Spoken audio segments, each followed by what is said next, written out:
Pak, bertahanlah. Aku yakin dokter terbaik di rumah sakit ini bisa segera selamatkan Papa. Siapa kamu? Kok bisa tiba-tiba kamu di sini? Kamu mau mencuri ya? Nona, siapa saya saat ini bukan hal penting. Untuk saat ini, tolong beri saya kesempatan. Dalam waktu 10 menit, ayah Nona akan saya sembuhkan. Jangan sembarangan ya. Kau ini siapa? Lihat aja wajah kotor dan pakaian lusuh yang kamu pakai itu. Pergi segera dari sini. Saya nggak butuh pertolongan dari orang miskin kayak kamu.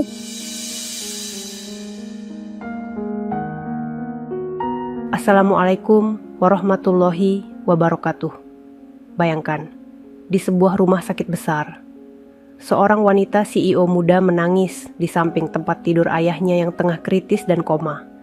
Suara mesin monitor jantung yang berdetak lambat membuat suasana semakin tegang dan air matanya menjadi semakin tak terbendung. Namun di tengah kesedihannya, tiba-tiba seorang pria gembel datang memasuki ruang tersebut tanpa sepengetahuannya. Sebenarnya maksud pria gembel itu baik. Ia ingin mencoba menyembuhkan ayahnya. Namun wanita CEO itu malah mengusir pria gembel tersebut dengan menendangnya. Membuat pria gembel itu pergi tanpa sempat mencoba menyembuhkan ayah wanita CEO itu. Hingga 1 minggu kemudian, pria gembel itu ia cari kembali. Wanita CEO tersebut menantang pria gembel itu. Kalau sampai pria gembel itu benar-benar bisa menyembuhkan ayahnya yang semakin kritis, ia berjanji akan menikahi pria gembel tersebut. Bagaimanakah kisah lengkapnya? Sahabat semuanya, sebelum kita mulai cerita ini, mari tuliskan di komentar dari mana saja sahabat menonton cerita ini. Semoga yang subscribe channel Sudut Hikmah. Kami doakan semoga dimudahkan segala urusannya, dilapangkan rezekinya, disehatkan badannya, dan dikabulkan segala hajat dunia akhirat oleh Allah Subhanahu wa Ta'ala. Amin ya Rabbal Alamin. Sekarang mari kita mulai ceritanya. Bunyi mesin monitor jantung berdetak pelan di ruang VIP rumah sakit itu. Lampu putih yang menggantung di langit-langit memantulkan cahaya dingin, seolah menggambarkan keadaan hati Nadia yang sedang gundah. Di sudut ruangan, aroma obat dan cairan antiseptik bercampur dengan udara dingin dari pendingin ruangan. Nadia duduk di samping tempat tidur ayahnya, menggenggam tangan tua yang kini lemah dan tak lagi bisa membalas genggaman. Air matanya jatuh, satu persatu, menetes di punggung tangan ayahnya yang kini pucat. "Pa, bertahanlah. Aku yakin dokter terbaik di rumah sakit ini bisa menyembuhkan Papa." Suaranya bergetar, namun matanya menatap monitor jantung yang naik, turun tak beraturan. Di luar sana, cahaya matahari siang menembus tirai tebal, tapi bagi Nadia, semuanya terasa gelap. Ayahnya adalah satu-satunya orang yang ia miliki setelah ibunya meninggal beberapa tahun lalu. Selama ini, hidup Nadia hanya berputar di sekitar kerja dan keluarga kecil itu. Ia berhasil menjadi CEO di usia muda, tapi kini kesuksesan itu tak berarti apapun saat melihat orang yang ia cintai terbaring tak berdaya. Tiba-tiba, pintu ruang VIP itu terbuka perlahan. Langkah kaki pelan terdengar, tapi bukan dari perawat atau dokter yang biasa masuk. Nadia mendongak. Seorang pria berpakaian hitam lusuh berdiri di ambang pintu. Bajunya robek di beberapa bagian, celananya penuh debu dan noda, rambutnya berantakan, dan wajahnya tampak lelah seperti seseorang yang lama hidup di jalanan. Nadia terkejut, berdiri dengan refleks. "Siapa kamu? Kenapa bisa masuk ke ruang VIP ini? Kamu mau mencuri?" "Ya." Nada suaranya meninggi, matanya menatap tajam penuh curiga. Pria itu tak menjawab dengan tergesa. Ia menundukkan kepala, lalu berjalan perlahan mendekati tempat tidur sang ayah. "Nona, siapa saya tidak penting. Tapi tolong, beri saya kesempatan. Dalam waktu 10 menit, ayah Nona akan saya sembuhkan." Suaranya tenang, tapi penuh keyakinan. Nadia mengerutkan dahi. Ia tak percaya dengan apa yang baru saja didengarnya. "Jangan bicara sembarangan. Kau pikir siapa dirimu? Kau bukan dokter. Kau bukan siapa-siapa." Ia mendekat dan menunjuk ke wajah pria itu. Lihat dirimu. Kotor, lusuh. Pergi dari sini sebelum aku panggil keamanan. Pria itu menatap Nadia tanpa marah sedikit pun. Saya tidak ingin apa-apa. Saya hanya ingin menolong. Nada suaranya tetap rendah, tapi kata-katanya menusuk hati. Namun, bagi Nadia yang tengah dilanda emosi, semua terdengar seperti omong kosong. Ia kehilangan kendali, menendang kursi di dekatnya hingga jatuh, lalu berteriak keras. Keluar! Sekarang juga! Saya nggak butuh pertolongan dari orang seperti kamu. Yang ada nanti, ayah saya malah makin parah sakitnya. Pria itu menatap Nadia sejenak, kemudian menunduk. Ia berbalik perlahan, berjalan meninggalkan ruangan tanpa kata. Tak ada perlawanan, tak ada amarah. Hanya langkah kaki pelan yang terdengar semakin menjauh dari ruangan itu. Begitu pintu tertutup, Nadia terdiam. Entah kenapa, dalam hati kecilnya ada rasa aneh. Tatapan mata pria itu tadi seperti membawa ketenangan yang belum pernah ia rasakan sebelumnya. Namun sebelum ia sempat memikirkan lebih jauh, suara mesin monitor ayahnya kembali berdering. Nadia menoleh cepat. Garis grafik di layar itu menurun tajam. Ia panik, menekan tombol darurat, dan dalam hitungan detik dokter serta perawat berlari masuk. Tekanan darahnya turun drastis. Segera siapkan alat bantu napas. Suara-suara panik memenuhi ruangan. Nadia mundur beberapa langkah, menutup mulutnya, menangis tak percaya. Semua usaha medis dikerahkan, tapi tak ada tanda-tanda perubahan. Di balik kaca ruangan itu, jauh di koridor, pria lusuh tadi berhenti sejenak. Ia menatap ke arah pintu tempat Nadia berada, lalu berbisik pelan. Aku sudah mencoba mengetuk dengan cara yang halus, tapi mungkin belum waktunya. Ia berjalan pergi meninggalkan rumah sakit, meninggalkan jejak langkah penuh misteri. Sementara di dalam ruangan itu, Nadia tersungkur di lantai sambil memeluk kaki tempat tidur ayahnya. Pa, jangan tinggalin aku. Lampu ruangan berpendar redup. Hening. Namun tak ada yang tahu bahwa pertemuan singkat dengan pria lusuh tadi akan mengubah hidup Nadia selamanya. Sudah seminggu berlalu sejak hari itu. Nadia tidak pernah bisa melupakan peristiwa aneh yang terjadi di ruang rumah sakit tersebut. Setiap malam, bayangan pria lusuh itu selalu muncul di kepalanya. Tatapan matanya yang tenang, suara pelannya yang penuh keyakinan, dan kalimat yang masih terngiang jelas di telinganya. Dalam waktu 10 menit, ayah Nona akan saya sembuhkan. Kalimat itu terasa gila, tapi entah kenapa, ada sesuatu di dalam hati Nadia yang menolak melupakannya. Ia benci mengakui bahwa dirinya sempat merasakan sesuatu, entah harapan, entah firasat, yang membuatnya gelisah sejak hari pria itu diusir. Kini, ayah Nadia masih koma. Kondisinya memburuk. Dokter-dokter terbaik sudah mencoba segala cara, dari pengobatan modern hingga terapi luar negeri. Namun tidak satu pun berhasil. Nadia mulai kehilangan semangat. Suatu sore, di ruang dokter utama rumah sakit itu, ia duduk diam di hadapan seorang pria tua berkacamata tebal. Dokter senior bernama Dokter Haris. Dok, tolong katakan yang jujur. Apakah papa saya masih punya harapan? Tanyanya lirih dengan suara bergetar. Dokter itu menarik napas panjang. Kami sudah melakukan yang terbaik, Bu Nadia. Tapi tubuh ayah Anda menolak semua obat dan perawatan medis. Ada sesuatu yang tak bisa dijelaskan secara medis. Sesuatu yang hanya bisa dijawab oleh hal di luar logika. Nadia menatap heran. Maksud dokter apa? Apa itu semacam terapi baru? Dokter itu menatapnya lama sebelum menjawab. Mungkin Anda tidak akan percaya, tapi dulu saya pernah mengenal seseorang. Ia bukan dokter, bukan juga ilmuwan. Tapi entah bagaimana, beberapa pasien yang sudah tak tertolong bisa sembuh setelah ditangani olehnya. Siapa orang itu? Tanya Nadia cepat. Namanya. Bima mendengar nama itu, tubuh Nadia menegang seketika. Matanya membesar, jantungnya berdetak cepat. Bima, gumamnya pelan. Ia teringat jelas, pria lusuh yang diusirnya dari ruang VIP seminggu lalu.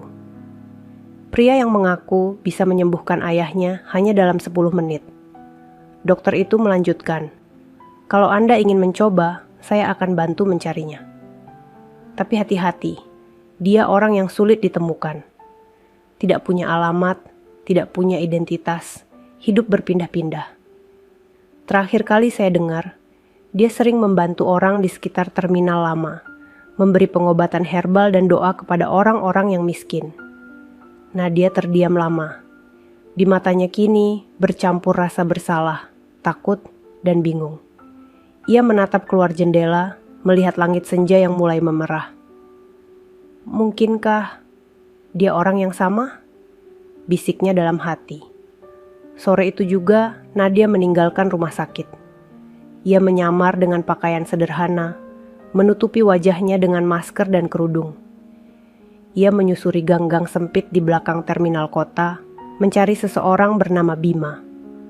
Orang-orang yang ia temui kebanyakan hanya menggeleng. "Bima?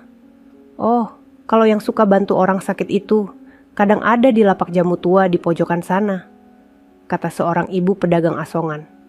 Dengan langkah cepat, Nadia menuju tempat yang dimaksud. Sebuah warung kecil beratap seng tampak sepi, hanya diterangi lampu bohlam kuning redup. Di sana, seorang pria dengan pakaian sederhana sedang meracik ramuan herbal di mangkuk tanah liat. Nadia berdiri beberapa meter darinya, menatap tanpa suara. Pria itu menoleh. Tatapan matanya sama seperti dulu. Tenang, dalam, dan sulit dijelaskan. "Nona, kita pernah bertemu," katanya pelan. Nadia menunduk, menahan rasa malu dan bersalah. Aku mencari seseorang bernama Bima. Dokter Haris bilang, hanya dia yang bisa menolong ayahku." Pria itu tersenyum samar. "Kalau begitu, Nona sudah menemukannya?" Nadia terdiam. Dadanya bergetar hebat. Ingin rasanya berlari atau menangis, tapi lidahnya keluh. Ia menatap Bima, dan untuk pertama kalinya dalam hidupnya, seorang wanita sekuat dirinya merasa kecil di hadapan seorang pria berpakaian lusuh. Beberapa menit kemudian, ia berkata pelan, "Jika kamu benar-benar bisa menyembuhkan ayahku yang koma, aku akan menikah denganmu. Aku akan memberikan semua yang kamu mau." Namun Bima hanya menatapnya tenang, tanpa tergoda sedikit pun. "Maaf Nona, aku bukan pria murahan yang menukar pertolongan dengan keinginan dunia. Aku hanya menolong karena Allah menggerakkan hatiku untuk itu." Nadia menatapnya dalam diam. Di hatinya ada sesuatu yang aneh, bukan lagi rasa curiga, tapi kekaguman yang tumbuh perlahan. Sebelum pergi, Bima menatap langit malam yang mulai gelap dan berkata, "Besok pagi, aku akan datang ke rumah sakit itu. Aku tidak menjanjikan keajaiban, tapi aku percaya setiap penyakit punya jalan pulangnya." Malam itu Nadia tak bisa tidur. Entah kenapa, untuk pertama kalinya, ia menanti datangnya esok hari dengan harapan yang terasa seperti doa. Pagi itu, rumah sakit terlihat lebih tenang dari biasanya. Cahaya matahari menyusup lembut di antara tirai ruang VIP yang setengah terbuka. Nadia berdiri di samping jendela dengan perasaan gelisah. Sudah hampir seminggu ayahnya terbaring koma tanpa perubahan apapun. Setiap kali ia menatap wajah ayahnya yang pucat, dada Nadia terasa sesak. "Pak, maaf kalau aku belum bisa membuat Papa bangga. Tolong, jangan pergi dulu." Suaranya parau, tapi penuh doa yang tak lagi mampu ia ucapkan dengan jelas. Ketika jam di dinding menunjukkan pukul 9 pagi, pintu ruangan itu perlahan terbuka. Seorang pria masuk perlahan, langkahnya tenang, tanpa suara berlebihan. Pakaian lusuhnya masih sama, wajahnya tampak lelah, namun matanya memancarkan keyakinan yang kuat. Nadia menoleh, jantungnya berdegup cepat. Ia tahu siapa pria itu. "Bima," ucapnya pelan. Bima menunduk sopan. "Maaf kalau aku datang tanpa pemberitahuan. Dokter Haris sudah memberiku izin masuk." Nadia menatapnya penuh rasa campur aduk. Masih ada keraguan, tapi juga secercah harapan. Kalau ini hanya omong kosong, aku tak akan pernah memaafkan dirimu, katanya dengan nada serius. Bima hanya tersenyum tenang. Tak apa, aku tak datang untuk dipercaya, aku datang untuk berusaha. Ia mendekati tempat tidur pasien, lalu berdiri tepat di sisi ayah Nadia. Tangannya pelan menyentuh dada lelaki tua itu. Ia menutup mata, menarik napas panjang, lalu mulai berdoa dalam hati. Suaranya lirih, hampir tak terdengar, tapi ruangan itu mendadak terasa berbeda. Udara seolah menjadi hangat, dan getaran tenang menjalar ke seluruh ruang. Nadia hanya bisa berdiri di sisi lain tempat tidur, tak berani bersuara sedikit pun. Matanya tak lepas dari Bima. Ia melihat pria lusuh itu menunduk dengan penuh ketulusan, seperti seseorang yang membawa beban besar, namun melakukannya tanpa pamrih. Beberapa menit berlalu. Monitor jantung masih menunjukkan garis yang lambat, tapi Bima tetap diam dan fokus. Nadia hampir kehilangan kesabaran. Sudahlah, ini tak akan berhasil, bisiknya dengan air mata mulai menetes. Namun belum sempat ia melangkah, tiba-tiba suara bip dari monitor berubah. Garis grafik naik perlahan, detak jantung mulai kembali normal. Nadia terperanjat, matanya membesar. "Dokter, perawat," teriaknya panik sekaligus penuh harapan. Namun Bima tetap diam. Ia menatap wajah ayah Nadia dan berkata pelan, "Sudah cukup, beliau akan membuka matanya sebentar lagi." Dan benar saja, kelopak mata lelaki tua itu bergerak perlahan. Wajahnya sempat tegang, lalu pelan-pelan tersenyum. Nadia?" Suaranya lemah tapi jelas terdengar. Tangis Nadia pecah seketika. Ia memeluk ayahnya erat sambil terisak. Papa sadar. Papa benar-benar sadar." Dokter dan perawat yang datang kemudian hanya bisa menatap tak percaya. Semua alat menunjukkan tanda-tanda stabil. Padahal malam sebelumnya kondisi pasien sempat dinyatakan nyaris tak tertolong. Sementara itu, Bima berdiri di sudut ruangan, menatap mereka dengan senyum tipis. Ia tak mengatakan apapun, tak meminta ucapan terima kasih, tak menuntut pengakuan. Ia hanya menatap tenang, lalu berbalik perlahan menuju pintu. Namun sebelum ia melangkah keluar, suara Nadia memanggil, "Bima, tunggu." Bima menoleh. Air mata masih mengalir di pipi Nadia, tapi kali ini bukan air mata kesedihan. "Terima kasih, kamu sudah menyelamatkan ayahku." Bima menunduk sopan. "Terima kasih bukan untukku, Nona. Semua atas izin Allah. Aku hanya perantara." Dan dengan langkah pelan, ia pergi meninggalkan ruangan itu. Langkah yang meninggalkan tanda tanya besar di hati Nadia. Sejak hari itu, kabar tentang pria misterius yang bisa menyembuhkan pasien koma dalam 10 menit mulai tersebar di seluruh rumah sakit. Banyak yang ingin tahu siapa dia, dari mana asalnya. Bahkan dokter senior pun penasaran dengan metode penyembuhannya. Tapi Bima menghilang. Tak ada yang tahu kemana ia pergi. Tak ada catatan, tak ada alamat, tak ada jejak. Dan Nadia, yang kini menatap ayahnya tersenyum dari tempat tidur, hanya bisa menggenggam tangannya sambil berbisik dalam hati, "Siapa sebenarnya kamu, Bima?" Di luar rumah sakit, di bawah sinar matahari pagi, Bima berjalan menyusuri trotoar kota yang ramai. Di wajahnya yang tenang, terselip satu kalimat yang ia ucapkan pelan. "Setiap luka punya waktunya untuk sembuh. Termasuk luka di hatimu, Nadia." Hari-hari setelah kesembuhan, ayahnya terasa seperti mimpi bagi Nadia. Ia masih belum bisa sepenuhnya percaya bahwa sosok yang dulu ia hina dan usir dengan kasar justru menjadi penyelamat keluarganya. Ayahnya kini mulai bisa duduk, bahkan tersenyum setiap kali melihat Nadia datang membawakan sarapan pagi. Para dokter rumah sakit pun menyebut kesembuhan itu sebagai keajaiban medis yang tak bisa dijelaskan.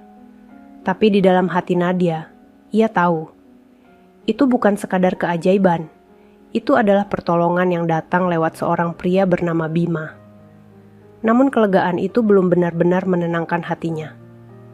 Setiap malam, ketika rumah sakit mulai sepi dan lampu koridor berpendar lembut, Nadia selalu memandangi jendela kamarnya yang tinggi sambil mengingat tatapan mata Bima. Tatapan itu begitu menenangkan, tapi menyisakan misteri yang tak terjawab. Siapa sebenarnya dia? Bagaimana dia bisa menyembuhkan papa hanya dalam 10 menit? Gumamnya pelan sambil menatap pantulan wajahnya sendiri di kaca. Suatu malam, ketika Nadia sedang duduk di balkon kecil rumah sakit, sambil memegang cangkir teh hangat, suara langkah kaki terdengar dari belakang.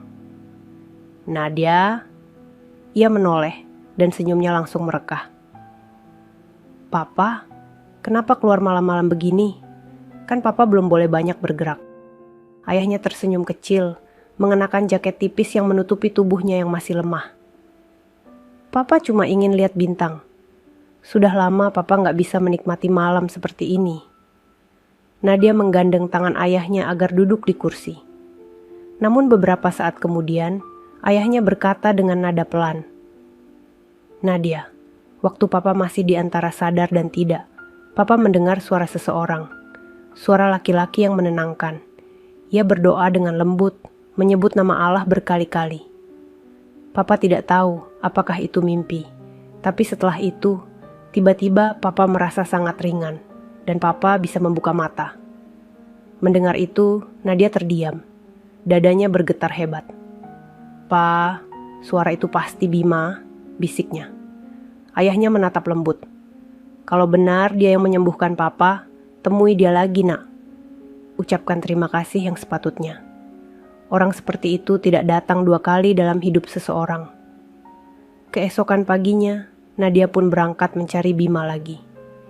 Ia menyusuri jalanan sempit, bertanya pada orang-orang, bahkan mendatangi warung jamu tua tempat mereka bertemu sebelumnya. Namun yang ia temukan hanya papan lapak kosong dan seorang pria tua penjaga terminal yang berkata, Bima. Oh, dia sudah pergi, Nona. Katanya mau kembali ke tempat asalnya di utara, bantu orang-orang di sana. Nadia menunduk kecewa. Tapi sebelum ia pergi, pria tua itu memberikan sesuatu. Dia menitipkan ini, kalau ada perempuan yang mencarinya. Sebuah kain lusuh digulung rapi, dan di dalamnya terselip secarik kertas berisi tulisan tangan. Tulisan itu sederhana, tapi kalimatnya membuat hati Nadia bergetar hebat. Jika raga tak bisa lagi hadir, biarkan doa yang bekerja. Aku bukan siapa-siapa, tapi jika Allah berkehendak, maka tak ada yang mustahil. Nadia menatap tulisan itu lama, lalu menggenggamnya erat di dada. Ada sesuatu di dalam dirinya yang berubah hari itu. Ia yang dulu sombong dengan jabatan, dan harta kini mulai memahami bahwa ada kekuatan yang jauh lebih besar dari apapun di dunia ini. Beberapa hari kemudian, Nadia mendengar kabar bahwa salah satu proyek besar perusahaannya hampir gagal karena masalah internal. Tapi entah bagaimana, ia tidak lagi panik seperti dulu. Ia merasa tenang. Bima mengajarkan sesuatu padaku. Mungkin bukan dengan kata-kata, tapi dengan caranya memandang hidup. Suatu sore, ketika ia sedang menatap langit dari balkon kantor, ponselnya bergetar. Sebuah pesan masuk dari nomor tak dikenal. Isinya hanya satu kalimat. Terima kasih sudah percaya pada keajaiban. Jangan berhenti menolong, karena setiap kebaikan akan kembali dengan cara yang tak terduga. Nadia menggigit bibir, menahan air mata yang tiba-tiba mengalir. Ia tahu siapa pengirimnya, meski tak ada nama di layar. Dan sejak hari itu, entah mengapa, langkah hidup Nadia berubah. Ia mulai terjun langsung membantu masyarakat miskin lewat yayasan kesehatan milik perusahaannya. Ia berhenti tampil berlebihan, berhenti sombong dengan jabatan. Namun jauh di dalam hatinya, ada satu keinginan yang belum padam. Ia ingin bertemu dengan Bima sekali lagi, bukan hanya untuk berterima kasih, tapi untuk mengerti kenapa pria itu begitu tulus padanya. Malam itu, di tengah kota yang mulai diselimuti hujan, Nadia menatap keluar jendela dan berbisik pelan, Bima, dimanapun kamu berada, semoga Allah selalu melindungimu. Hujan turun makin deras, tapi di antara gemuruh langit, seolah ada suara lembut yang menjawab dari kejauhan. Aku selalu dekat, Nadia. Selalu. Pagi itu, udara Jakarta terasa lebih sejuk dari biasanya. Langit biru muda tampak bersih tanpa awan, dan sinar matahari memantul lembut di jendela kaca tinggi gedung perusahaan milik Nadia. Di ruang kerjanya yang megah, aroma kopi hitam baru saja diseduh. Tapi tak ada senyum di wajah wanita muda itu. Ia duduk di kursi kulit besar, menatap foto ayahnya yang kini tersenyum sehat di dalam bingkai. Tapi di sebelah foto itu, terlipat secarik kain lusuh dan selembar kertas tua. Tulisan tangan Bima yang kini menjadi benda paling berharga di hidupnya. Jika Raga tak bisa lagi hadir, biarkan doa yang bekerja. Nadia menatap kalimat itu lagi dan lagi, hingga air matanya jatuh tanpa ia sadari. Ia menyesali cara kasarnya saat pertama kali bertemu Bima. Rasa malu dan bersalah itu masih membekas begitu dalam.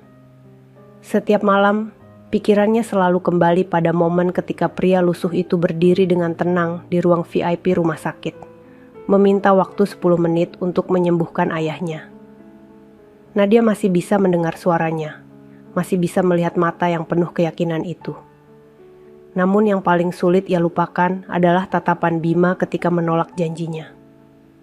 "Maaf, Nona, aku bukan pria murahan seperti itu." Kata-kata itu begitu lembut, tapi menusuk hati Nadia seperti pisau yang tak berdarah. Ia sadar, belum pernah ada seorang pun yang menolak dirinya dengan begitu berwibawa dan tenang seperti itu. Sejak saat itu, Nadia mulai berubah. Ia berhenti memakai perhiasan berlebihan, lebih sering mengenakan pakaian sederhana, dan mulai turun langsung mengawasi kegiatan sosial yayasan yang kini ia dirikan atas nama ayahnya. Yayasan itu menyediakan pengobatan gratis untuk masyarakat miskin, terinspirasi dari sosok Bima. Namun di sela-sela kesibukannya, hatinya masih hampa. Setiap kali ia melihat seseorang berpakaian lusuh di jalan, jantungnya berdebar. Ia berharap mungkin kali ini ia akan menemukan Bima. Tapi setiap kali ia mendekat, ternyata hanya pria lain yang mirip sekilas. Hingga suatu hari, Nadia menerima undangan dari salah satu rumah sakit kecil di pinggiran kota. Mereka meminta bantuan dana karena alat kesehatan di sana banyak yang rusak. Tanpa berpikir lama, Nadia langsung pergi ke tempat itu. Sesampainya di sana, suasana rumah sakit itu jauh berbeda dari tempat ayahnya dulu dirawat. Bangunannya sederhana, dindingnya kusam, dan lantainya sebagian sudah retak. Tapi ada yang membuat Nadia tertegun. Di ruang tunggu rumah sakit itu, ada foto besar tergantung di dinding. Seorang pria berwajah tenang dengan pakaian sederhana, sedang menuntun anak kecil yang sakit. Nadia mendekat, matanya membesar. Wajah itu tak asing. Itu Bima. "Maaf Pak, siapa pria di foto ini?" tanya Nadia pada penjaga rumah sakit. Pria tua itu tersenyum hangat. "Oh, itu Pak Bima, Bu. Beliau sering membantu pasien miskin di sini. Orangnya sederhana sekali. Tapi entah bagaimana, pasien yang sudah putus asa sering sembuh setelah beliau datang dan berdoa untuk mereka. Sayangnya, beliau jarang sekali muncul sekarang. Katanya lebih suka berpindah tempat menolong orang yang membutuhkan." Nadia terdiam. Suara di dalam hatinya terasa berat. Jadi, dia masih di sini, masih menolong orang lain, gumamnya pelan. Ia berkeliling ke beberapa ruangan, berharap bisa melihat sosok yang selama ini ia rindukan. Namun tak ada siapapun yang mirip Bima di sana. Sampai akhirnya ia mendengar suara anak kecil memanggil dari ujung lorong. "Bu, Ibu Nadia, ya?" Nadia menoleh. Seorang bocah perempuan berusia sekitar 7 tahun berdiri di sana dengan rambut acak-acakan dan pakaian lusuh. "Iya nak, kamu kenal aku?" Anak itu mengangguk cepat.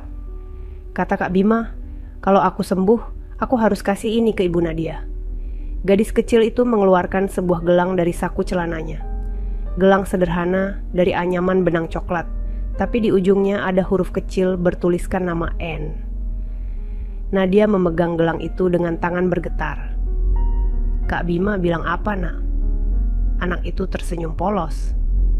Kak Bima bilang, jangan takut kehilangan. Karena orang yang datang membawa doa gak akan pernah benar-benar pergi. Nadia menunduk, air matanya menetes deras. Ia tahu, Bima masih di luar sana. Masih hidup dengan caranya sendiri. Membantu, mendoakan, menyembuhkan tanpa pamrih. Saat mobilnya melaju meninggalkan rumah sakit kecil itu, Nadia menatap gelang di tangannya dan berbisik pelan. Bima, kemanapun kamu pergi, aku akan menunggumu. Karena hatiku sudah tertinggal di hari ketika kamu menolak semua hal yang duniawi, tapi memberi aku sesuatu yang jauh lebih berharga, keikhlasan. Dan di langit sore yang memerah, seolah alam menjawab doanya. Burung-burung melintas perlahan, membentuk formasi indah seperti tanda bahwa doa itu telah sampai pada seseorang yang tak lagi terlihat, tapi selalu terasa di hati. 2 bulan sudah berlalu sejak Nadia menerima gelang kecil dari bocah yang sembuh berkat pertolongan Bima. Namun rasa rindu dan penasaran dalam hatinya justru semakin dalam. Setiap kali ia melihat benda itu tergantung di pergelangan tangannya, hatinya seperti diingatkan akan satu janji. Janji yang belum sempat ia ucapkan langsung pada pria itu. Pagi ini, langit tampak mendung. Dari jendela ruang kerjanya, Nadia menatap keluar dengan pandangan kosong. Sekretarisnya, Nita, masuk dengan membawa setumpuk berkas, namun langkahnya terhenti saat melihat Nadia termenung. Ibu Nadia, apa ada yang sedang ibu pikirkan? Nadia tersenyum tipis. Bukan urusan perusahaan, Nit. Hanya... Seseorang Nita menunduk sopan, lalu berkata, saya dengar beberapa relawan dari yayasan menemukan seorang pria yang sering mengobati orang di terminal lama dekat Sungai Timur. Katanya dia tidak mau disebut tabib, tapi kalau dilihat dari ciri-cirinya, mungkin saja itu orang yang ibu cari. Ucapan itu membuat Nadia menegakkan tubuhnya dengan cepat. Terminal lama yang di tepi sungai itu? Iya, Bu. Katanya dia tinggal di gubuk kecil di belakang terminal, dekat pohon mangga besar. Tanpa menunggu lebih lama, Nadia langsung berdiri. Ia menatap gelang coklat di pergelangan tangannya, lalu mengambil tas dan mantel. Siapkan mobil, Nit. Sekarang juga perjalanan menuju terminal lama memakan waktu hampir 2 jam. Jalanannya sempit, banyak berlubang, dan di sepanjang sisi terlihat bangunan-bangunan reyot. Aroma asap dan debu bercampur, tapi Nadia tak peduli. Ia hanya memegang gelang itu erat di tangannya. Ketika mobil berhenti di depan terminal tua yang nyaris terbengkalai, suasana di sana terasa sunyi. Atapnya berkarat, cat dinding mengelupas, dan rumput liar tumbuh di sela-sela lantai semen. Namun dari kejauhan, Nadia melihat sekelompok orang duduk di bawah pohon besar. Di tengah mereka, ada seseorang berlutut, membalut luka seorang pria tua dengan kain bersih. Ia mengenali postur tubuh itu. Langkahnya terhenti sejenak, napasnya tercekat. Bima. Pria itu menoleh perlahan. Wajahnya masih sama, tenang dan damai. Tapi kini janggutnya sedikit tumbuh dan matanya tampak lebih lembut dari sebelumnya. Nona Nadia. Ucapnya pelan, seolah sudah tahu bahwa wanita itu akan datang. Nadia mendekat dengan langkah gemetar. Air mata mulai menggenang di matanya. Kenapa kamu pergi tanpa bilang apa-apa? Aku sudah mencarimu kemana-mana. Bima tersenyum kecil. Aku tidak pergi, Nona. Aku hanya berpindah tempat untuk menolong orang lain. Dunia ini luas dan masih banyak yang butuh pertolongan. Nadia menunduk. Tapi aku juga butuh kamu. Kata-kata itu keluar begitu saja, tanpa ia rencanakan. Bima terdiam sesaat, lalu menatapnya lembut. Setiap orang akan menemukan waktunya sendiri untuk sembuh, Nona. Dulu, hati Nona terluka karena kehilangan ayah. Tapi sekarang, luka itu sudah berubah menjadi kasih. Bukankah itu juga sebuah kesembuhan? Nadia terdiam. Suara hatinya bergetar. Ia ingin menjawab, tapi kata-katanya hilang tertelan udara sore yang mulai dingin. Beberapa warga di sekitar mereka berterima kasih pada Bima, lalu pergi, meninggalkan keduanya berdiri berdua di bawah pohon besar itu. Daun-daun jatuh perlahan di antara mereka, menciptakan suasana hening yang hanya diisi oleh suara sungai di kejauhan. Nadia akhirnya berkata, "Aku masih ingat janjiku." Aku bilang, "Kalau kamu bisa menyembuhkan ayahku, aku akan menikah denganmu." Tapi waktu itu kamu menolak. Kenapa, Bima? Kenapa kamu selalu menjauh setiap kali aku ingin membalas kebaikanmu? Bima menatap matanya lama. Karena cinta yang tumbuh dari rasa terima kasih tidak akan bertahan lama. Aku ingin kau mencintaiku karena mengenalku, bukan karena aku pernah menolongmu. Kata-kata itu membuat air mata Nadia jatuh tanpa bisa ia tahan. Ia menunduk, lalu menjawab dengan suara bergetar. "Aku sudah mengenalmu, Bima. Mungkin bukan dari masa lalu, tapi dari cara kamu memperlakukan orang lain. Kamu tidak pernah mengeluh, tidak pernah membenci siapapun, bahkan saat aku menghina dan menendangmu dulu. Sejak hari itu, aku belajar mencintai dengan cara yang kamu tunjukkan." Bima menghela napas panjang.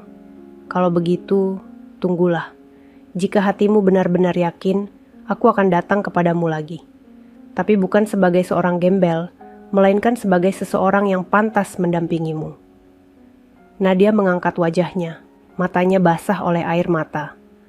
"Kapan itu, Bima?" Bima tersenyum lembut saat dunia berhenti menilai dari pakaian dan mulai melihat dari hati.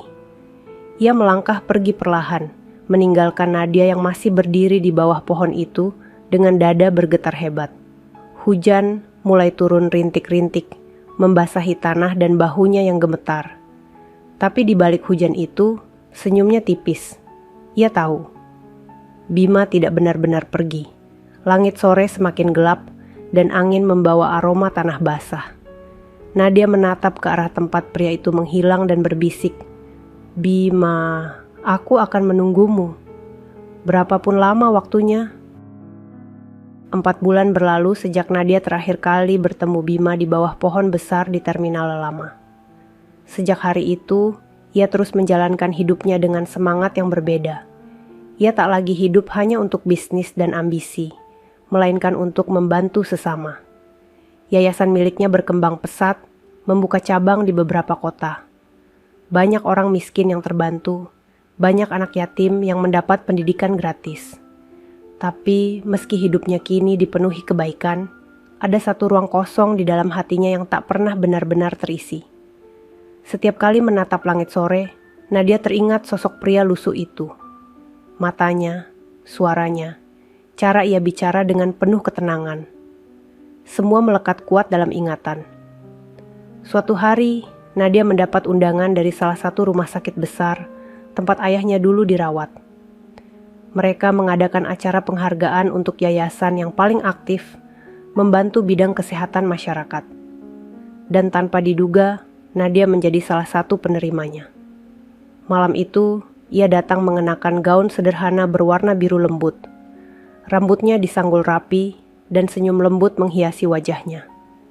Semua orang menatapnya dengan hormat, kagum pada sosok CEO muda yang kini berubah menjadi wanita dermawan.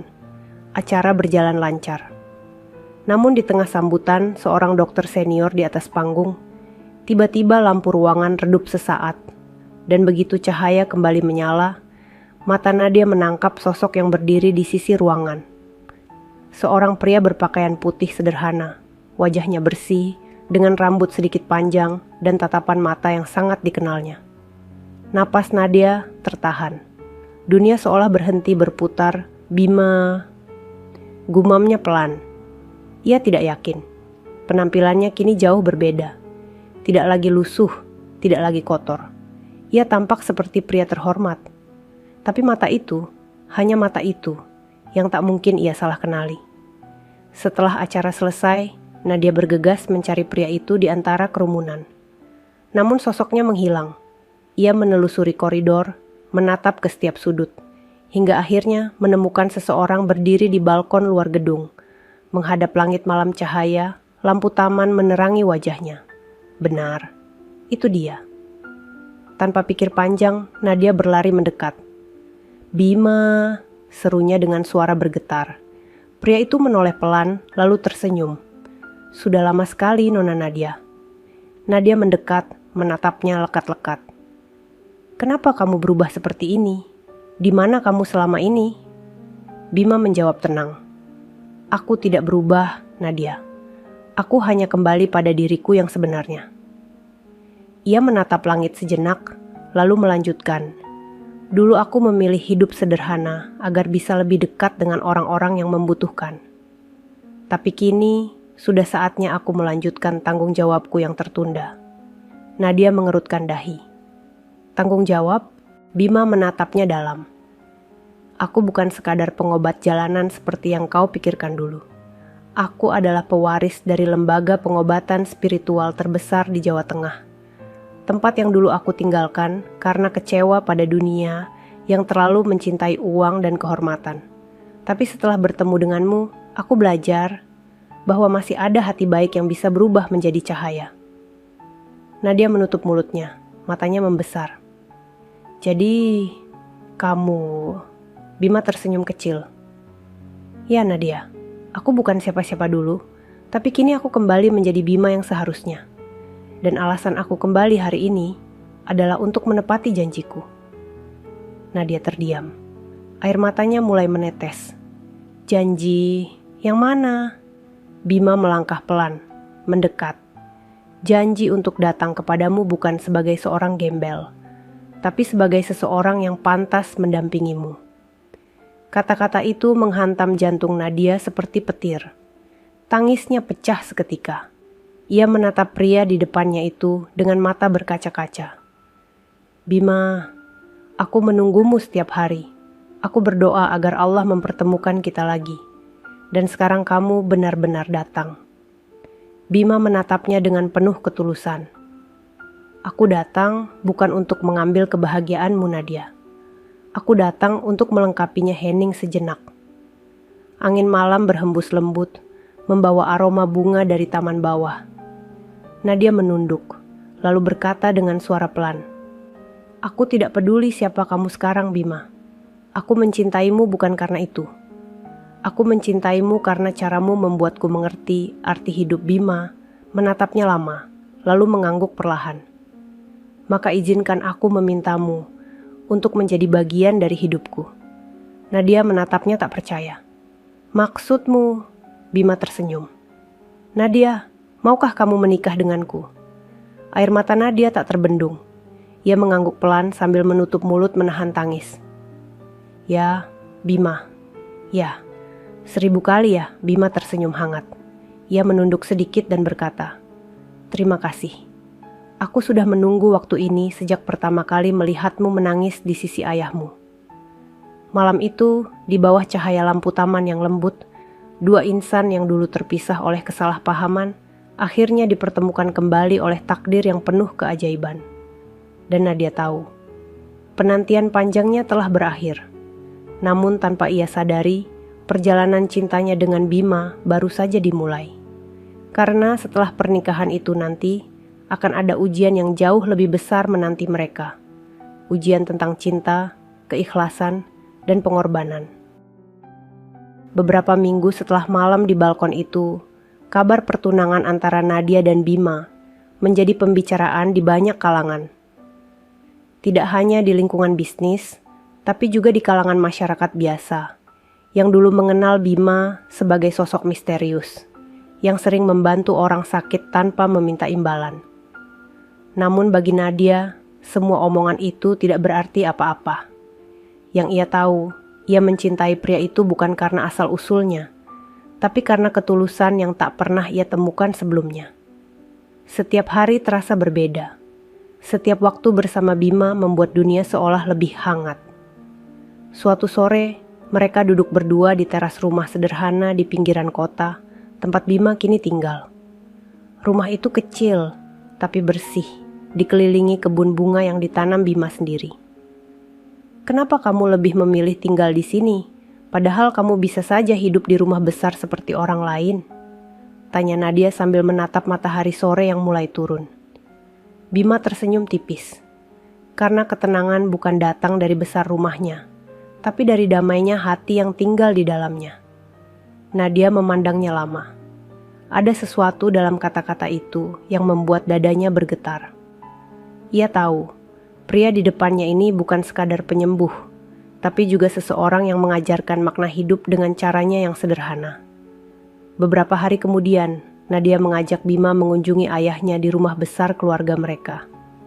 Saat pertama kali melihat Bima lagi, sang ayah menatapnya lama. Di wajah tua itu terpancar rasa haru sekaligus kagum. "Jadi ini orangnya? Orang yang dulu kau usir dari ruang rumah sakit?" tanya sang ayah pelan dengan senyum lembut. Nadia menunduk malu. "Iya, Pak." Dan Nadia menyesal sudah bersikap seperti itu. Sang ayah menatap Bima dan mengulurkan tangannya.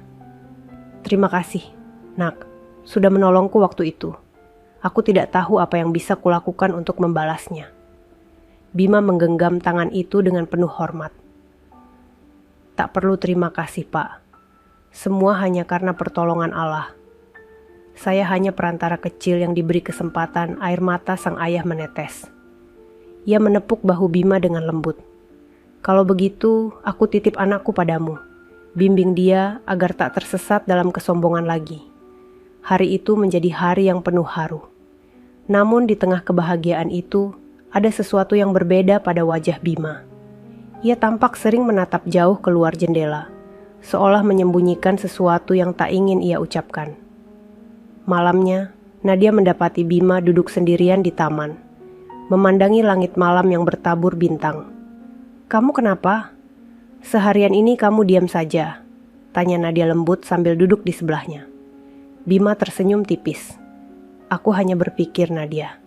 Hidup ini kadang memberi kita kebahagiaan dan ujian di waktu yang sama. Dan aku tahu, ujian kita belum selesai." Nadia menatapnya heran. "Ujian apa maksudmu?" Bima menoleh, memandangnya dengan tatapan dalam. Kadang, saat seseorang mulai mendapatkan kebahagiaan, ada bagian dari masa lalunya yang belum selesai. Dan masa lalu itu bisa datang kapan saja untuk menguji keteguhan cinta. Nadia menggenggam tangannya kuat. "Kalau itu tentang masa lalumu, aku tidak peduli, Bima. Aku akan tetap di sisimu." Bima tersenyum lembut, menatap tangannya yang digenggam Nadia. "Aku tahu, tapi semoga nanti, saat waktunya tiba, kau tidak menyesal sudah memilihku." Angin malam bertiup pelan, menggoyangkan dedaunan di sekitar mereka. Dari kejauhan terdengar suara adzan Isya yang mengalun lembut, membawa suasana yang tenang namun penuh makna. Nadia memejamkan mata sebentar, lalu berbisik pelan, "Kalau cinta ini harus diuji, aku siap. Karena aku tahu, cinta tanpa ujian bukan cinta yang sesungguhnya." Bima menatap langit, seolah mengirimkan doa. Di dalam hatinya, ada sesuatu yang belum ia ungkap. Sebuah rahasia tentang siapa dirinya sebenarnya, yang bisa saja mengubah segalanya. Namun malam itu, ia memilih diam. Karena untuk saat ini, kebahagiaan Nadia lebih berharga dari kebenaran apapun yang ia simpan. Hari-hari berlalu dengan cepat. Pernikahan Nadia dan Bima tinggal menunggu waktu. Persiapan sederhana tapi penuh makna mulai dilakukan. Tidak ada pesta mewah, tidak ada undangan berlebihan, hanya acara kecil yang dihadiri keluarga dan beberapa anak yatim dari Yayasan Nadia. Namun di balik semua kebahagiaan itu, Bima tampak semakin sering termenung. Beberapa kali Nadia memergokinya berdiri di halaman rumah pada tengah malam, menatap langit, seolah berbicara dengan sesuatu yang tak terlihat. Suatu malam, ketika Nadia terbangun dan menyadari Bima tak ada di kamar, ia memutuskan untuk mencari. Langkahnya berhenti di pintu belakang rumah, tempat Bima berdiri dengan pakaian putih sederhana. Wajahnya diterangi cahaya bulan. "Bima, kamu kenapa selalu begini? Apa ada sesuatu yang kamu sembunyikan dariku?" tanya Nadia pelan. Bima menatapnya lama, lalu tersenyum samar.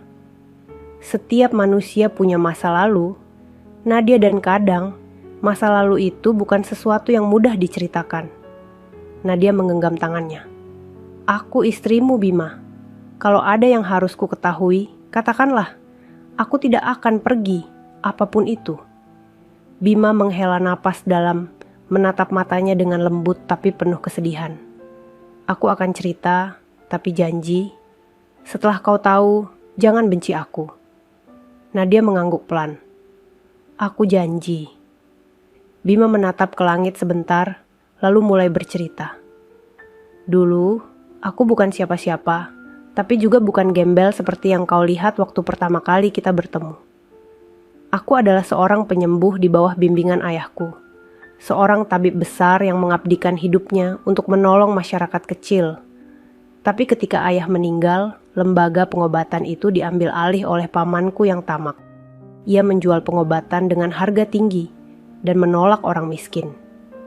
Nadia menatapnya dengan mata berkaca-kaca. Jadi kamu pergi meninggalkan semuanya? Bima mengangguk pelan. Aku pergi meninggalkan semua gelar dan harta. Aku ingin belajar arti keikhlasan tanpa kemewahan. Tapi keputusan itu membuatku dicap sebagai anak yang durhaka. Sejak itu, aku hidup berpindah-pindah, menolong orang dengan cara yang aku bisa. Sampai akhirnya, aku bertemu denganmu. Nadia meneteskan air mata. Bima, kenapa kamu tidak bilang sejak awal? Bima tersenyum. Karena aku tidak ingin kamu mencintaiku karena siapa aku dulu, tapi karena apa yang kau lihat sekarang. Aku ingin cintamu lahir dari ketulusan, bukan dari kekaguman. Nadia mendekat, memeluknya erat. Bima, aku mencintaimu apapun yang terjadi. Tidak peduli siapa kamu, bagiku kamu tetap orang yang Allah kirim untuk mengubah hidupku. Bima membalas pelukannya dengan lembut, tapi di matanya terselip bayangan duka yang belum hilang. Aku bahagia mendengarnya, Nadia, tapi aku harus kembali ke tempat itu, ke lembaga pengobatan ayahku. Karena di sana, pamanku mulai menggunakan nama keluarga kami untuk menipu orang-orang miskin. Aku tidak bisa diam. Nadia tertegun. Kamu mau pergi? Bima menatapnya dengan lembut tapi tegas. Hanya sementara. Aku harus menyelesaikan semua ini sebelum kita menikah. Aku ingin berdiri di hadapanmu nanti, tanpa beban masa lalu. Air mata Nadia kembali jatuh. Aku takut, Bima. Aku takut kamu pergi dan tidak kembali. Bima memegang wajahnya dengan kedua tangan. Jangan takut, Nadia. Jika Allah mengizinkan, aku pasti kembali. Aku tidak akan meninggalkanmu tanpa izinnya. Hening sejenak. Hanya suara jangkrik dan angin malam yang mengisi keheningan itu. Nadia menunduk, lalu berbisik lirih. Aku akan menunggumu, seperti dulu aku menunggu di bawah hujan.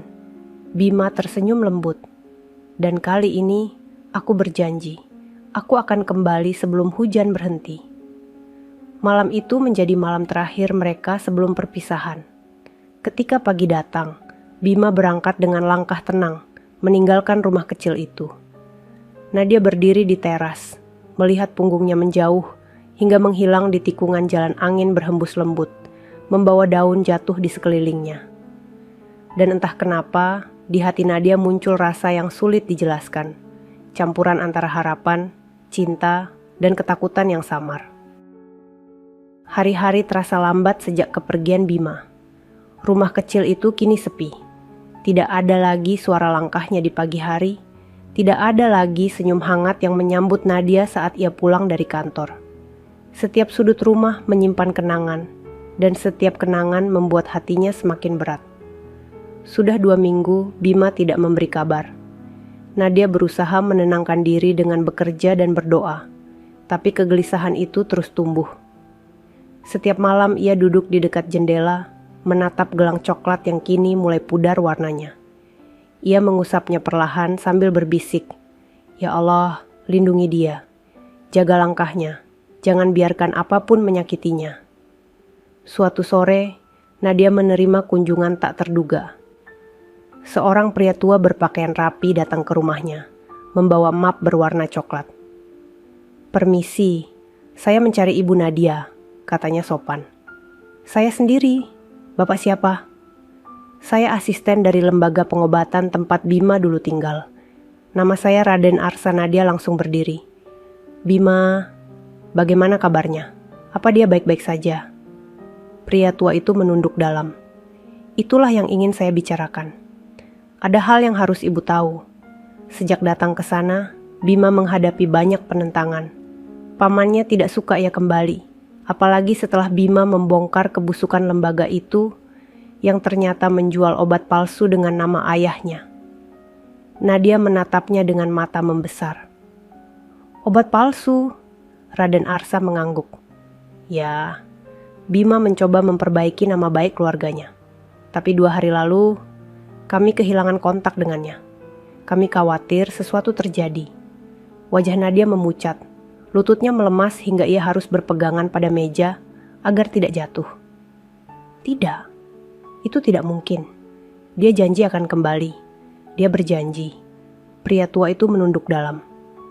Kami akan terus mencari ibu, tapi saya pikir satu-satunya yang bisa menolong sekarang adalah doa.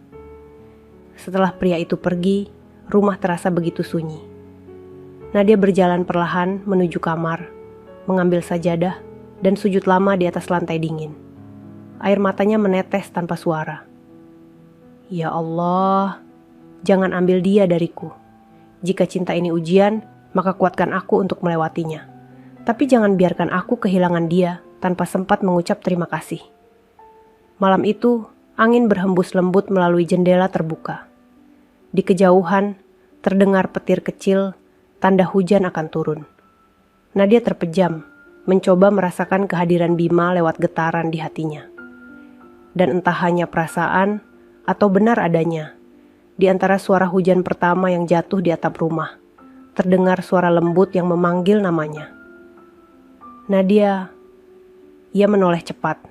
Tapi tidak ada siapapun, hanya cahaya bulan di luar yang menembus tirai tipis, menciptakan bayangan lembut di dinding. Namun hatinya tahu, suara itu nyata. Beberapa hari kemudian, Nadia mendapat pesan dari nomor tak dikenal. Isinya hanya 1 kalimat. Jangan datang ke lembaga itu. Mereka berbahaya. Nadia menatap layar ponsel dengan tangan bergetar. Ia tahu itu pesan dari Bima. Namun semakin ia membaca kalimat itu, semakin besar dorongan dalam dirinya untuk tidak diam. Kalau dia dalam bahaya, aku tidak bisa tinggal menunggu. Tanpa pikir panjang, Nadia memutuskan berangkat ke kota tempat lembaga itu berada.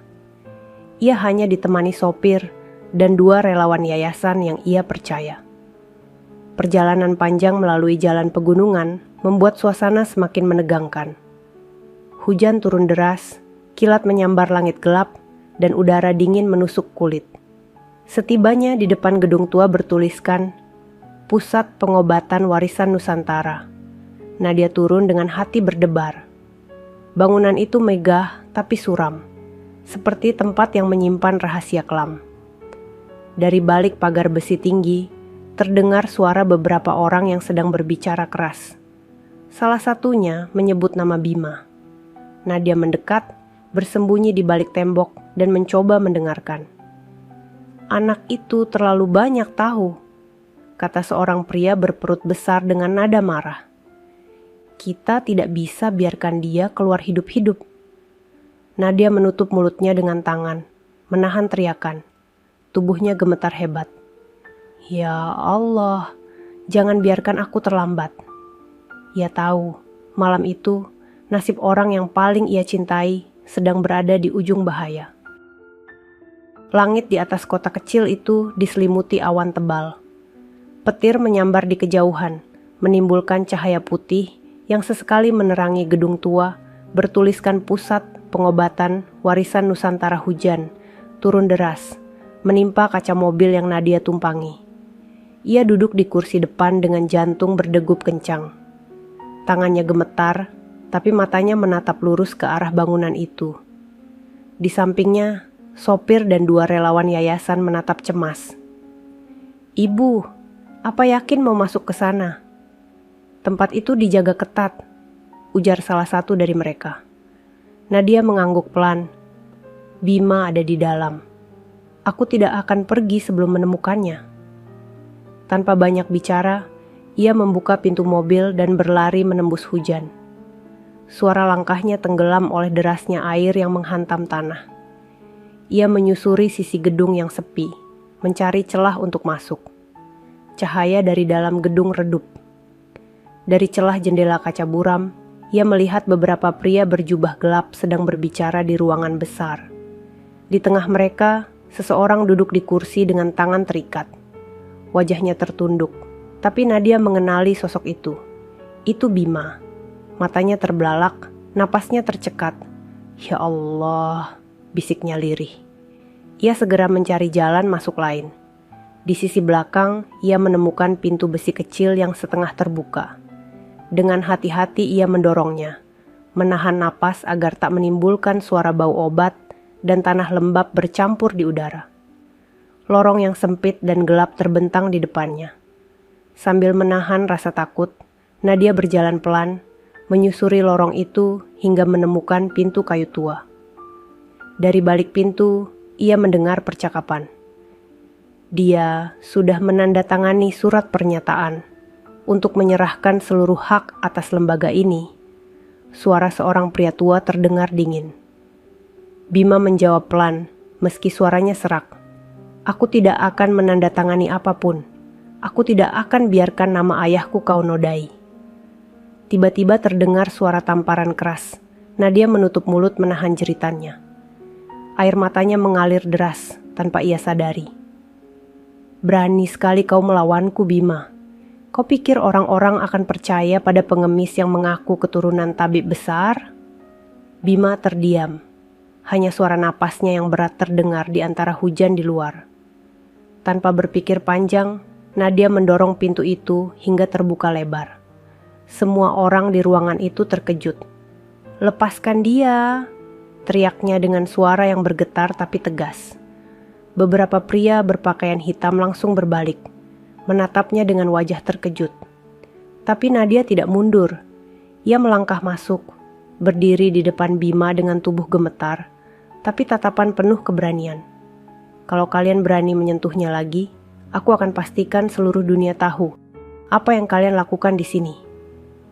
Pria tua berwajah bengis itu tertawa sinis. Kau pikir siapa kau? Perempuan seperti kau tak punya urusan di tempat ini. Nadia menatapnya tajam. Namaku Nadia Rahmadani.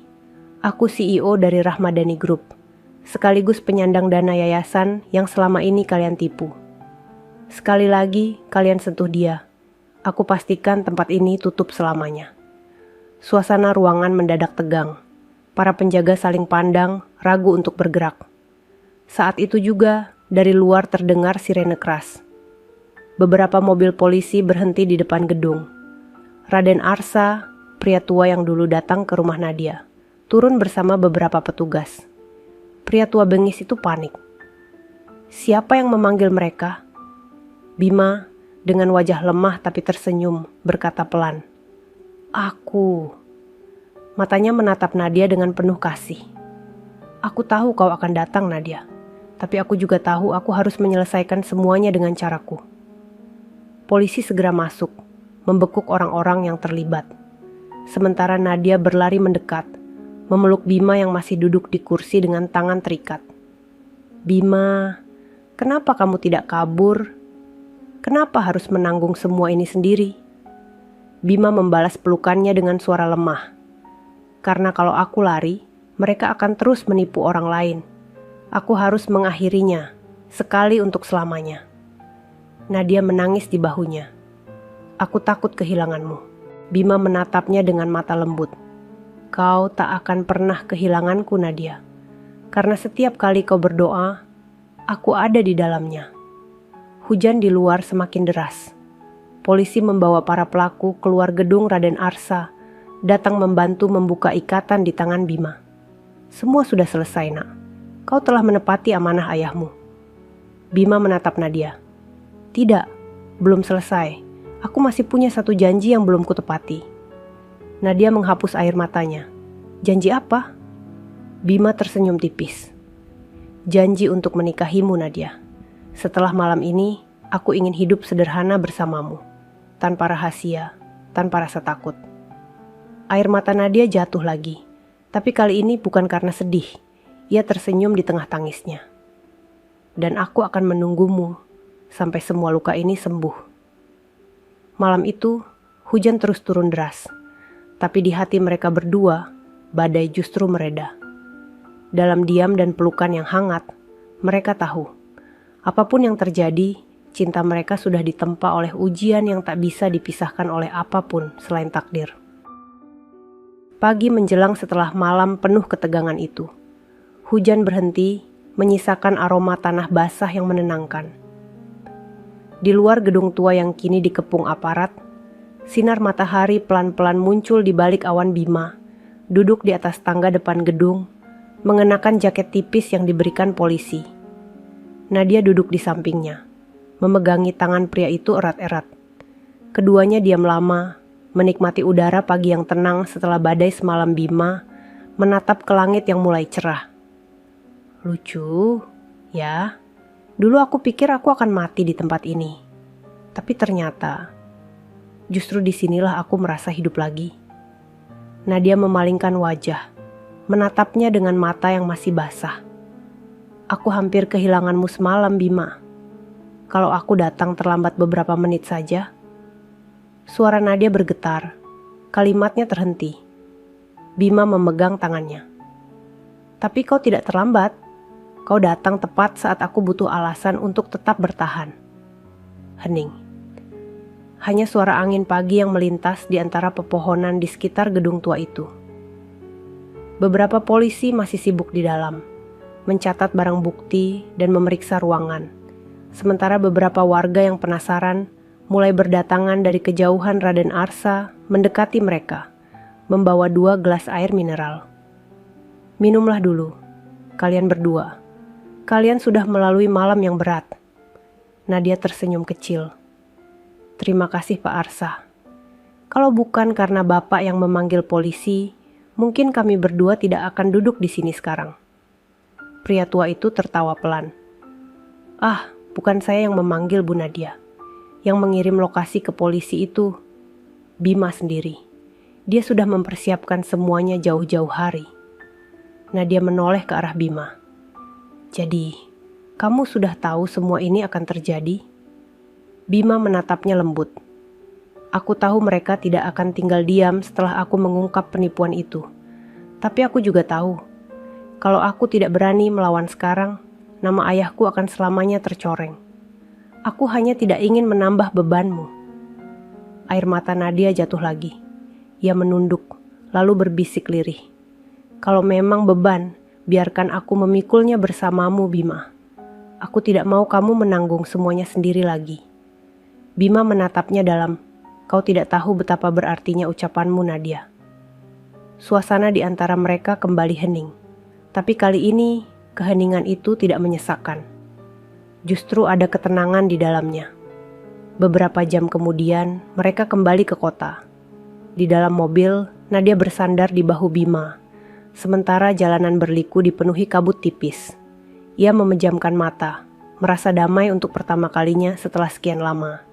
Namun ketika mobil berhenti di depan rumah kecil mereka, Bima tiba-tiba terdiam. Tangannya menggenggam dadanya, napasnya tersengal. Bima, kamu kenapa? Nadia panik. Wajah Bima tampak pucat. Tidak apa-apa, hanya sedikit sesak. Tapi tubuhnya mulai goyah. Nadia memeluknya cepat, menahan tubuh pria itu agar tidak jatuh. Bima, tolong, ada yang tolong, teriak Nadia sambil menahan air mata. Beberapa tetangga berlari mendekat, membantu membawa Bima masuk ke rumah. Nadia menggenggam tangannya erat. Bima, buka matamu, kamu dengar aku, jangan tinggalkan aku. Bima berusaha tersenyum lemah. Nadia, sepertinya luka tadi malam lebih parah dari yang kupikir. Ia berusaha menarik napas, lalu berkata, pelan, kalau aku tidak kuat, tolong jangan menangis. Aku sudah bahagia, karena sempat menepati janjiku untuk melindungimu. Nadia menggeleng keras. Jangan bicara begitu. Kamu akan sembuh, kamu tabib yang paling hebat. Ingat, kamu selalu bilang Allah tidak akan meninggalkan orang yang sabar. Air mata Nadia jatuh di tangan Bima. Ia memegang tangan itu dan membelainya lembut. Kalau aku pergi, jangan berhenti berbuat baik, Nadia. Teruslah bantu orang seperti dulu. Karena setiap kebaikanmu akan jadi bagian dariku juga.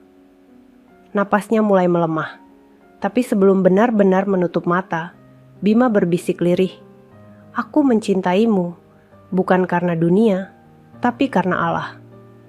Hening panjang menyelimuti ruangan. Hanya suara hujan ringan yang mulai turun di luar jendela, seperti meneteskan air mata langit. Nadia menunduk di dada Bima, menangis sejadi-jadinya. "Tidak, jangan pergi. Kamu janji akan kembali sebelum hujan berhenti." Waktu seolah berhenti. Udara di ruangan itu terasa berat. Nadia menggenggam tangan pria itu yang mulai dingin. Dan di saat hujan semakin deras, cahaya lembut menyinari wajah Bima. Seolah langit membuka jalan bagi jiwa yang tenang untuk kembali pada penciptanya. Nadia memeluk tubuh itu erat. Air matanya bercampur hujan yang menetes dari atap rumah. "Bima, kamu tidak pergi. Kamu tetap di sini, di hatiku." 3 hari berlalu sejak kepergian Bima. Rumah kecil itu kini terasa kosong dan sunyi. Tirai jendela dibiarkan terbuka, membiarkan cahaya pagi masuk. Tapi tidak ada lagi suara langkah yang menyiapkan teh hangat. Tidak ada senyum lembut yang menyapa setiap kali matahari terbit. Di sudut meja ruang tamu masih tergeletak gelang coklat kesayangan Nadia.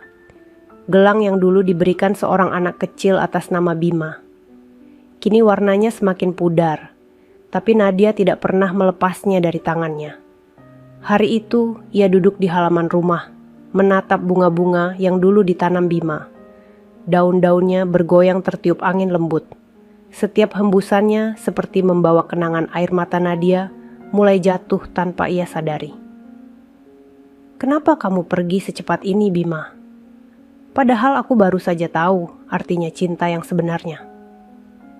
Suara lembut datang dari arah belakang ayah Nadia berdiri di sana. Wajahnya kini tampak lebih tua tapi penuh ketenangan. Ia berjalan mendekat, lalu menepuk bahu anaknya dengan lembut. "Anakku, aku tahu ini berat. Tapi ketahuilah, orang seperti Bima tidak benar-benar pergi. Ia hanya berpindah tempat, dari dunia ini ke dalam doa-doa yang selalu kau panjatkan." Nadia menatap ayahnya dengan mata yang sembab. "Pa, aku belum sempat menikah dengannya. Belum sempat bilang bahwa aku mencintainya sepenuh hati." Sang ayah tersenyum kecil. "Dia sudah tahu, Nak. Lihat bunga-bunga itu, mereka tumbuh dengan cepat, seperti sedang menjawab cintamu padanya. Mungkin itu caranya mengatakan bahwa dia masih di sini." Nadia terdiam lama. Ia menatap kebun kecil itu, dan entah mengapa, di antara daun-daun yang basah oleh embun, ia melihat sesuatu. Sebuah kertas putih kecil terselip di antara pot bunga. Ia meraihnya perlahan. Tulisan tangan Bima yang sangat dikenalnya tertulis di sana. "Kalau suatu hari aku tidak ada di sisimu, jangan berhenti tersenyum. Jangan hentikan kebaikanmu. Karena cintaku bukan untuk ditangisi, tapi untuk dijaga dengan amal dan doa." Air mata Nadia tak terbendung. Ia menggenggam surat itu di dada, memejamkan mata, seolah bisa merasakan pelukan yang dulu menenangkan. "Bima, aku tidak akan berhenti, aku janji." Sejak hari itu, hidup Nadia berubah arah. Ia memperluas yayasannya, membuka cabang-cabang di seluruh daerah miskin yang dulu sering dikunjungi Bima. Ia membangun klinik pengobatan gratis di bawah nama Rumah Sehat Bima Rahardian. Di setiap dinding klinik itu, ia menggantung satu kalimat dari surat Bima. "Cinta sejati adalah saat kau menolong tanpa berharap dibalas." Waktu berjalan, tahun-tahun berlalu. Nadia kini tampil dengan wajah yang lebih tenang. Rambutnya mulai tertutup kerudung lembut warna krem. Langkahnya pelan tapi penuh keyakinan. Ia mengajar anak-anak yatim, menyembuhkan orang sakit, dan selalu mengucap satu nama dalam setiap doa. Suatu sore, ia berjalan di halaman klinik tempat bunga melati bermekaran. Angin bertiup lembut, membawa harum yang menenangkan. Ia menatap langit dan tersenyum. "Bima, aku tidak menangis lagi. Aku tahu kamu bahagia di sana. Dan aku akan terus melanjutkan semua yang kamu mulai." Beberapa detik kemudian, Seekor kupu-kupu putih melintas, hinggap di salah satu bunga yang baru mekar. Nadia menatapnya sambil tersenyum, lalu berbisik pelan, "Terima kasih sudah datang. Aku tahu itu kamu." Di saat itu, sinar matahari sore menembus dedaunan, menyinari wajahnya yang damai. Di antara keheningan, terdengar bisikan yang hanya bisa didengar oleh hatinya sendiri. "Aku tidak pernah pergi, Nadia. Aku selalu di sisimu." Dan di bawah langit senja yang indah, cinta mereka tak berakhir dalam tangisan, tapi hidup abadi dalam kebaikan yang terus menyebar dari satu hati yang tulus untuk dunia yang membutuhkan kasih. 5 tahun telah berlalu sejak kepergian Bima. Waktu berjalan, tapi bayangan pria itu tetap hidup dalam setiap langkah Nadia. Kini ia bukan hanya seorang pengusaha dan dermawan, melainkan sosok yang dikenal masyarakat sebagai wanita berhati besar yayasan, yang dulu dibangun bersama Bima, kini berkembang menjadi jaringan besar yang membantu ribuan orang di seluruh Indonesia. Klinik-klinik kecil berdiri di desa-desa terpencil, tempat orang-orang miskin mendapatkan pengobatan tanpa harus membayar sepeser pun. Namun bagi Nadia, semua pencapaian itu bukan kebanggaan. Setiap kali ia menandatangani laporan keuangan, setiap kali ia memotong pita pembukaan cabang baru, hatinya selalu teringat pada wajah yang dulu tersenyum di bawah pohon besar dekat terminal lama. Pagi itu, Nadia berdiri di depan gedung baru yang akan diresmikan. Gedung itu diberi nama Pusat Kemanusiaan Bima. Sebuah bangunan megah, namun dibangun dengan desain sederhana, penuh makna. Di dinding depan terpahat kalimat yang menjadi pegangan hidupnya. Karena cinta yang tulus akan terus hidup, bahkan setelah tubuh tiada. Ratusan orang hadir dalam peresmian itu. Anak-anak yatim, para pasien sembuh, dokter sukarelawan, dan pejabat daerah. Semuanya bertepuk tangan saat Nadia naik ke podium. Suaranya tenang, tapi bergetar saat berbicara. "Hari ini bukan tentang aku, bukan tentang kekayaan, tapi tentang seseorang yang mengajarkan aku bahwa cinta sejati adalah memberi, bukan memiliki." Ia datang dalam wujud sederhana, dengan baju lusuh dan tangan penuh luka. Tapi di balik itu, ia menyembuhkan ribuan jiwa yang patah. Dan hari ini, aku ingin semua orang mengenalnya bukan sebagai legenda, tapi sebagai manusia yang mencintai tanpa batas. Suasana hening. Beberapa orang meneteskan air mata Nadia, menunduk sejenak, lalu memejamkan mata. Dalam diam, ia mengirimkan doa untuk Bima. Usai acara, ia berjalan ke taman kecil di belakang gedung. Di sana terdapat batu putih dengan ukiran nama, Bima Rahardian, penyembuh bagi dunia. Di sekelilingnya tumbuh bunga melati dan daun pandan wangi, persis seperti bunga yang dulu Bima rawat di rumah kecil mereka. Nadia berlutut, menyentuh batu itu dengan lembut. "Aku sudah menepati janjiku, Bima. Aku tidak menangis lagi, aku menjalankan apa yang kau ajarkan, menolong orang tanpa pamrih." Suaranya lembut, tapi angin sore membawa setiap katanya terbang ke langit. Saat ia berdiri hendak pergi, seorang anak kecil berlari ke arahnya bocah.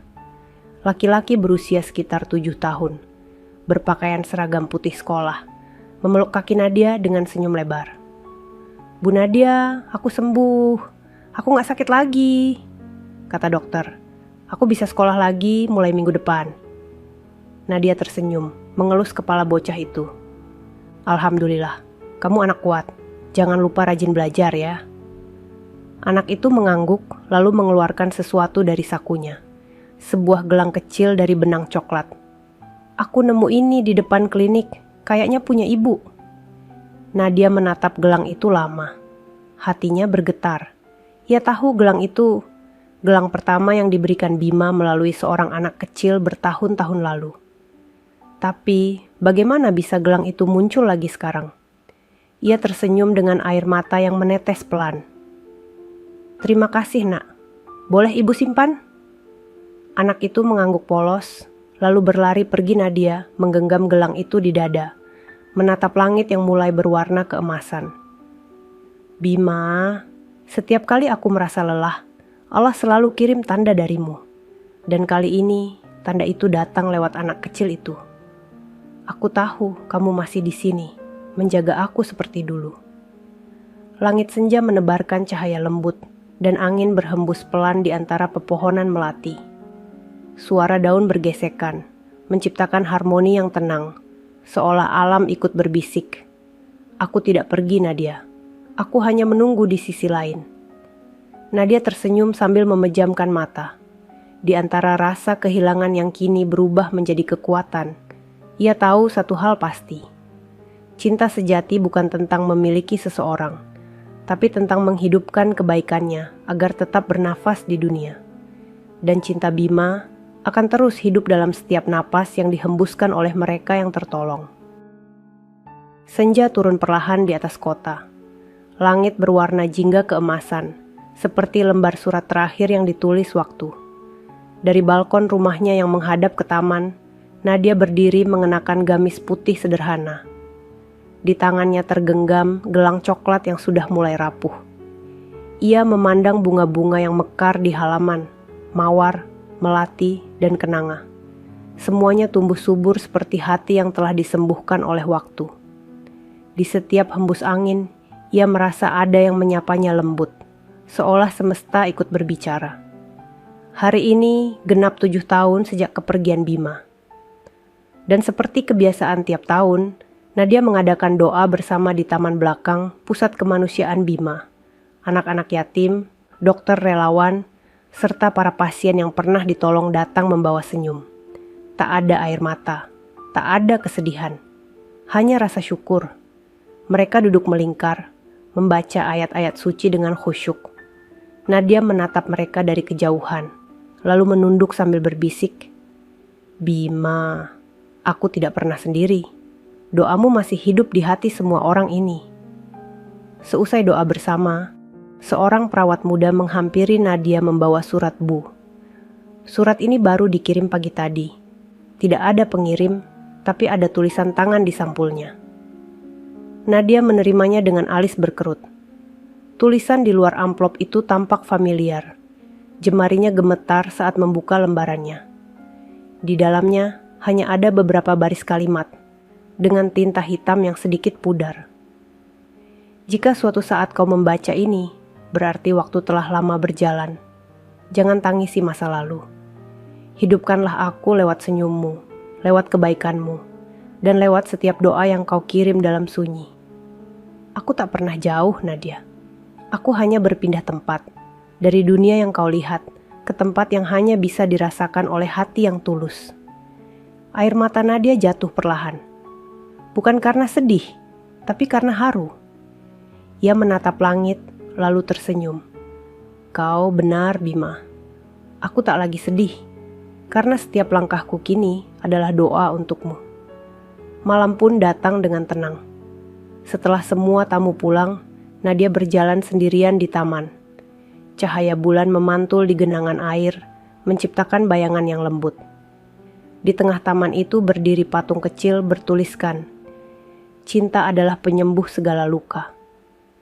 Ia berhenti di sana, berlutut, dan menatapnya lama. "Aku sudah melakukan semuanya, Bima. Aku menjalankan pesanmu. Aku menolong orang sakit. Aku berbagi pada yang lapar. Aku menguatkan yang patah hati. Dan setiap kali aku lelah, aku selalu mendengar suaramu di hati." Angin malam berembus lembut, menerpa wajahnya.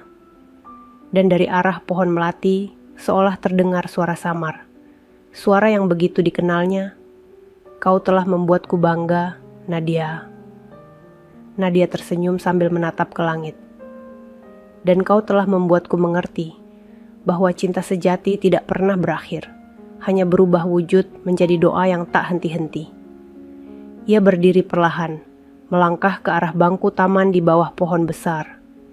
Dari sana, ia menatap bintang yang bertaburan di langit malam. Dalam diam, bibirnya bergetar mengucap kalimat yang sama setiap tahun. "Terima kasih, Bima, untuk cinta yang menghidupkanku." Di saat itu juga, angin berhembus sedikit lebih kuat, membawa aroma melati yang begitu khas. Dan di antara bisikan lembut malam itu, Nadia tahu, Bima mendengarnya. Cinta mereka telah menembus batas dunia, menjadi kisah yang abadi, ditulis oleh tangan waktu, dan dibaca oleh setiap hati yang masih percaya. Bahwa cinta yang lahir karena Allah tak akan pernah mati. Sahabat semuanya, ceritanya telah selesai. Terima kasih sudah menyimak cerita tadi hingga selesai. Semoga cerita tadi bisa memberikan banyak pelajaran kepada kita semua. Sebelum kami akhiri video ini, jika kalian berkenan dan menyukai cerita seperti ini, jangan lupa klik suka, tinggalkan komentar, bagikan cerita ini kepada sahabat kalian, dan pastikan subscribe channel Sudut Hikmah, agar kalian bisa selalu menonton cerita-cerita terbaru dan inspiratif dari channel kami. Terima kasih. Wassalamualaikum warahmatullahi wabarakatuh.